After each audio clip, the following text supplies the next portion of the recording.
Hola, cuerpo colegiado de la Universidad Bicentenario de Aragua, coordinador Carlos Cambra, profesora Sandra Mendoza, profesora María Batista y el profesor Franklin Llanes. Mi nombre es Yolemar Quevedo y en esta oportunidad les voy a presentar la socialización del producto intelectual titulado La privación legítima de libertad como consecuencia de la flagrancia en el proceso penal venezolano.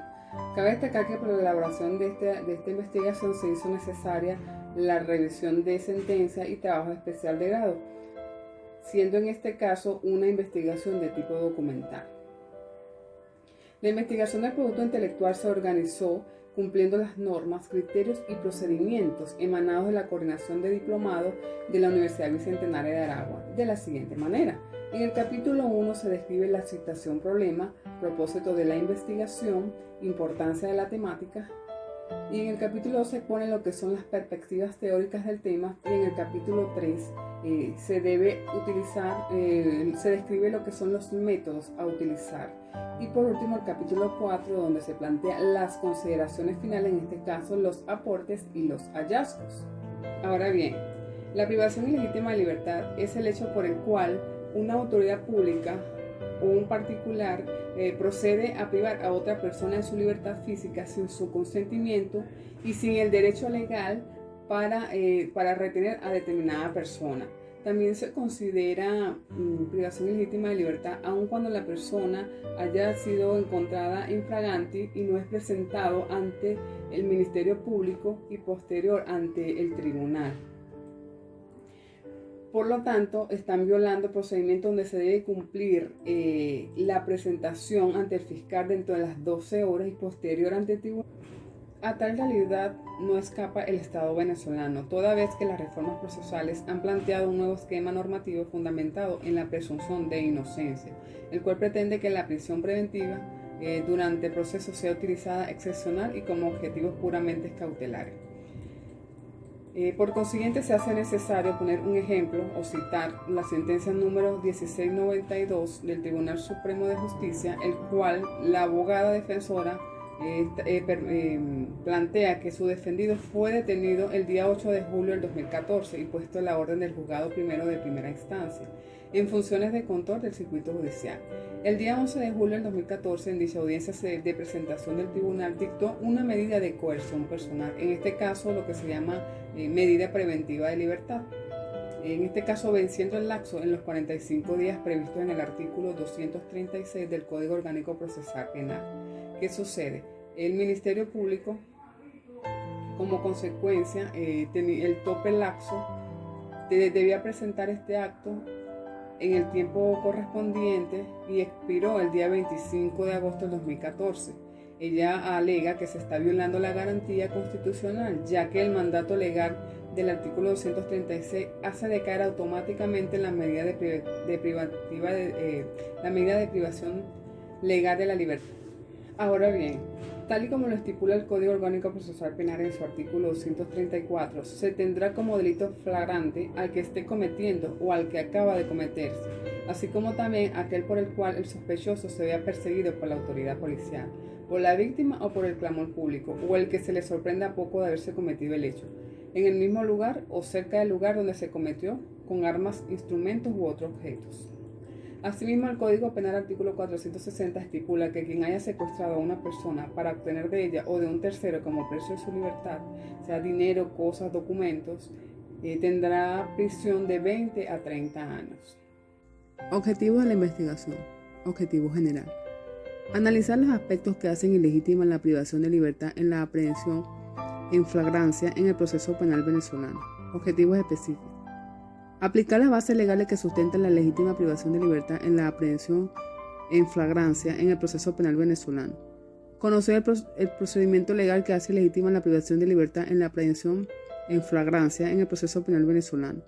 Determinar las consecuencias que acarrea la legítima privación de libertad en la aprehensión en flagrancia en el proceso penal venezolano. Alcance. El producto intelectual final está destinado a desarrollar los aspectos legales que deben aplicarse una vez que las personas son encontradas en flagrancia, cometiendo un hecho delictivo, y a su vez, aquellas que aún sin ser encontrados cometiendo tal delito son privados de libertad violando la norma. Por otra parte, el producto intelectual final se inscribe bajo la línea de investigación, Estado, Sociedad y Desarrollo en el área penal y proceso constitucional. Antecedente en la investigación. En este producto intelectual se cita la sentencia número 1692 del Tribunal Supremo de Justicia en Sala Constitucional, expediente número 140902, 2014, conducta vejatoria para falta de criterio jurídico y violación del debido proceso, el cual se concluyó que se está violando la garantía constitucional de la IP, ya que el mandato legal del artículo 236 del Código Orgánico Procesal Penal hace decaer la medida de privación legal de la libertad y otorga la libertad de procesado. En efecto, el mandato de libertad contenido en este artículo es de carácter obligatorio para el juez y así lo reitera la Sala Constitucional del Tribunal Supremo de Justicia.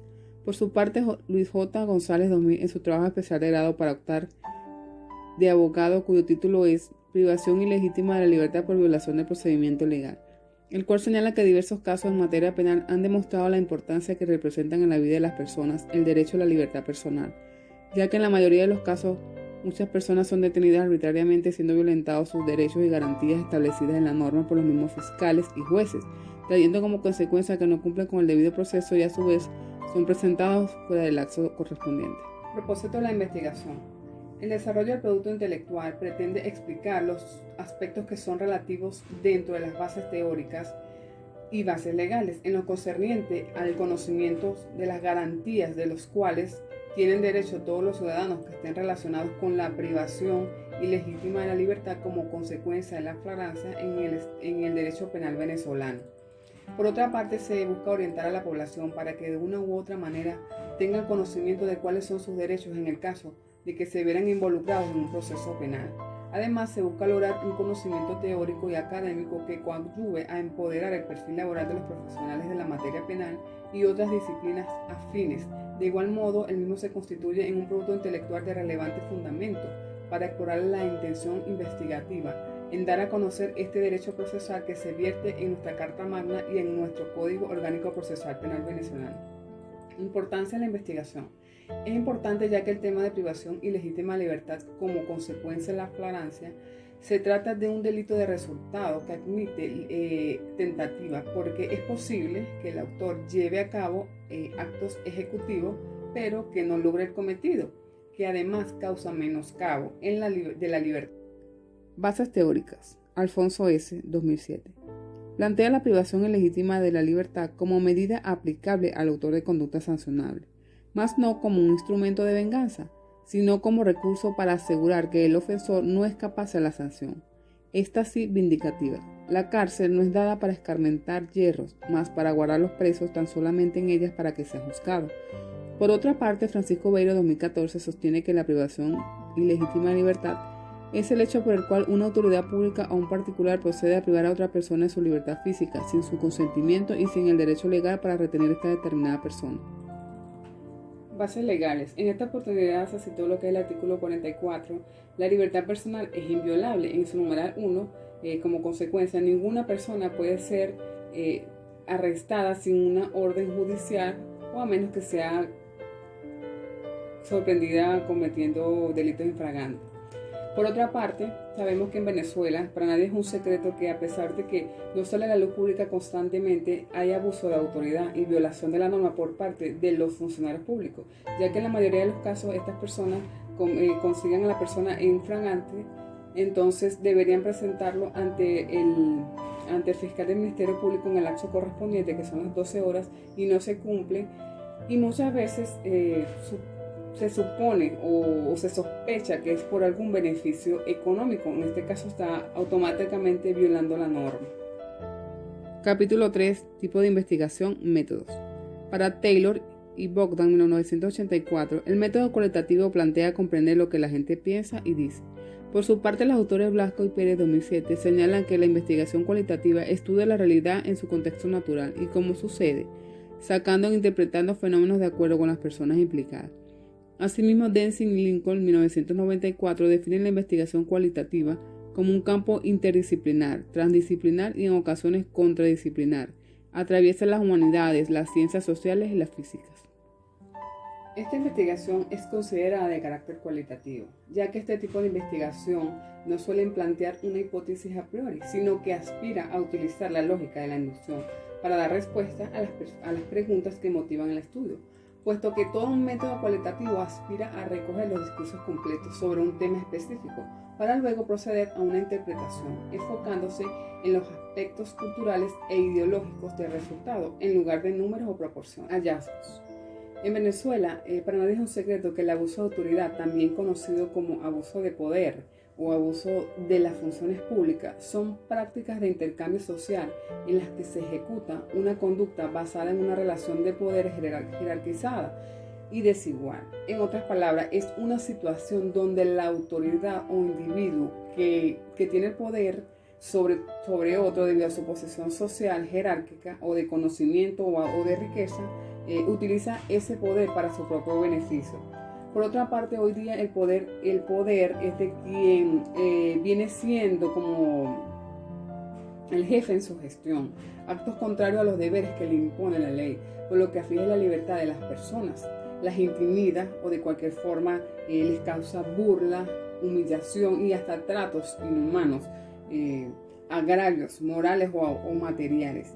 En sentido estricto, se entiende como un delito que comete el que, actuando en calidad de funcionario público, dicta resoluciones u órdenes en esta clase existentes o no, para no ejecutarse las leyes con el cumplimiento que le incumbe. Dentro de los aportes se puede considerar que, de acuerdo con lo investigado y analizado en los capítulos de este proyecto de investigación en cuestión al mal procedimiento de privación ilegítima de libertad y por abuso de autoridad, se concluye que es realmente necesario que se vigile más celosamente a las autoridades, desde el Ministerio Público hasta la autoridad judicial, y hacer que realmente se le aplique la ley y se sancione de acuerdo a la misma al servidor público que cometa algún delito contemplado en la ley.